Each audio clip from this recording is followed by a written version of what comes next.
Il existe une forme de violence si subtile et si normalisée qu'on la voit même plus, celle que nous dirigeons envers nous-mêmes. Cette voix critique qui murmure après une erreur anodine « tu ne seras jamais à la hauteur », encore une erreur, pas assez bien, ce juge sévère qui nous habite et qui commente chacune de nos actions, façonne silencieusement notre réalité et notre bien-être. Cette voix intérieure impitoyable ne se contente pas de nous tourmenter. Elle déborde et elle influence nos interactions avec les autres. Elle transforme parfois nos proches en cibles de notre propre insatisfaction. Une violence subtile, invisible, mais dont les effets sont bien réels. Car nos pensées autocritiques ne sont pas qu'une simple activité du mental. Elles activent une région spécifique du cerveau, le cortex singulaire, qui est impliqué dans la perception de la douleur, et plus spécifiquement dans la composante affective de la douleur. En d'autres termes, lorsque vous vous réprimandez mentalement, votre cerveau l'enregistre comme un préjudice réel, comme une blessure authentique que vous vous infligez à vous-même encore et encore. Alors d'où vient cette tendance à l'autocritique ? Elle s'enracine souvent dans l'enfance, dans le parcours scolaire, dans les premières relations, mais elle peut venir aussi de notre culture qui nous inculque des exigences très élevées envers nous-mêmes et qui renforce ce sentiment persistant de ne pas être assez. Alors, sommes-nous condamnés à cette relation conflictuelle avec nous-mêmes ? La sagesse ancestrale du yoga suggère une approche complètement différente. À la racine même de cette philosophie se trouve un principe révolutionnaire, Ahimsa, la non-violence, qui commence par notre propre esprit. Ahimsa est le premier principe des yamas, les observances personnelles dans le système philosophique yogique. Il précède même la pratique des postures. Et il signifie littéralement l'absence de violence ou la non-nuisance. Et ce concept va au-delà de l'abstinence de toute violence physique, car il concerne également nos pensées,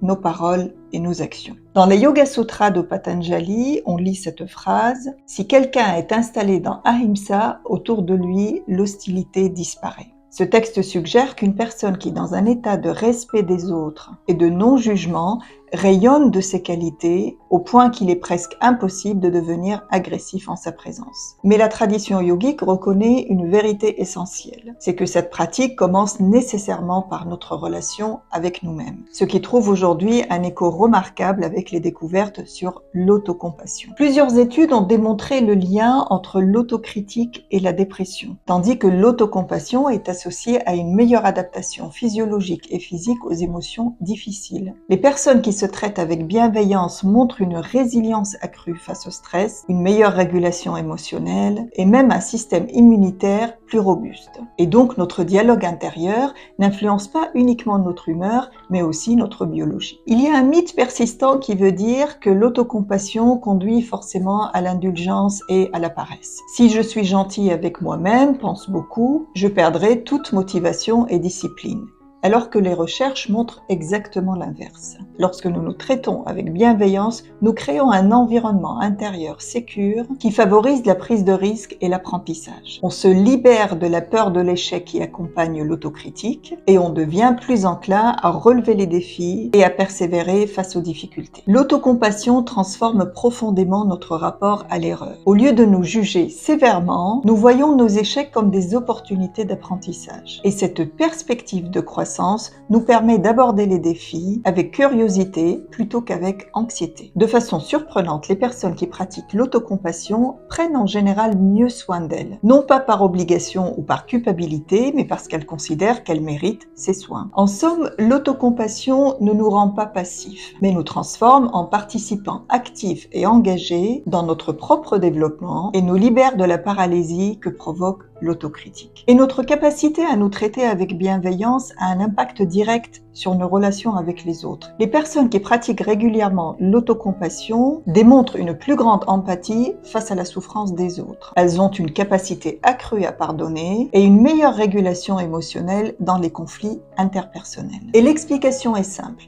Lorsqu'on cesse d'être en guerre avec nous-mêmes, on apporte cette paix dans nos relations. Le jugement sévère que nous portons envers nous-mêmes se transforme en compréhension, tant pour nos propres faiblesses que pour celles des autres. Alors comment intégrer l'autocompassion dans votre quotidien ? Voici 2 pratiques particulièrement efficaces. La première, c'est la pause autocompassion. C'est une pratique que vous pouvez faire n'importe où et qui prend moins d'1 minute. Elle consiste à d'abord reconnaître la souffrance, c'est un moment difficile. Ensuite, se rappeler notre humanité commune. La difficulté fait partie de la vie et je ne suis pas seule à vivre cela. Et enfin, s'offrir un geste de bienveillance.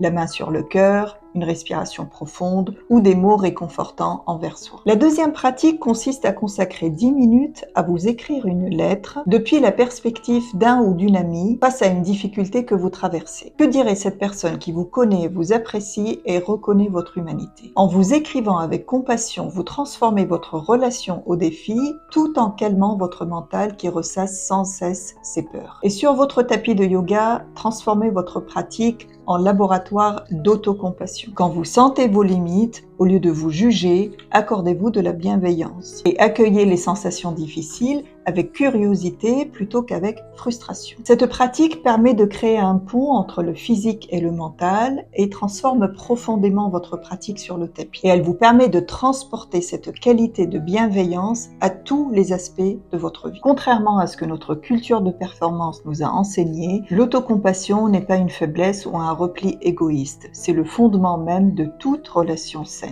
Lorsqu'on se libère de cette violence subtile qu'on s'inflige et qu'on pratique Ahimsa, la non-violence, d'abord envers nous-mêmes, on transforme son paysage intérieur, mais aussi sa façon d'habiter le monde. Ahimsa nous rappelle que la paix commence à l'intérieur. Et aujourd'hui, dans notre monde souvent divisé, peut-être que la révolution la plus radicale est celle de la bienveillance, à commencer par soi-même. Merci d'avoir partagé avec moi ce moment de présence et à très bientôt.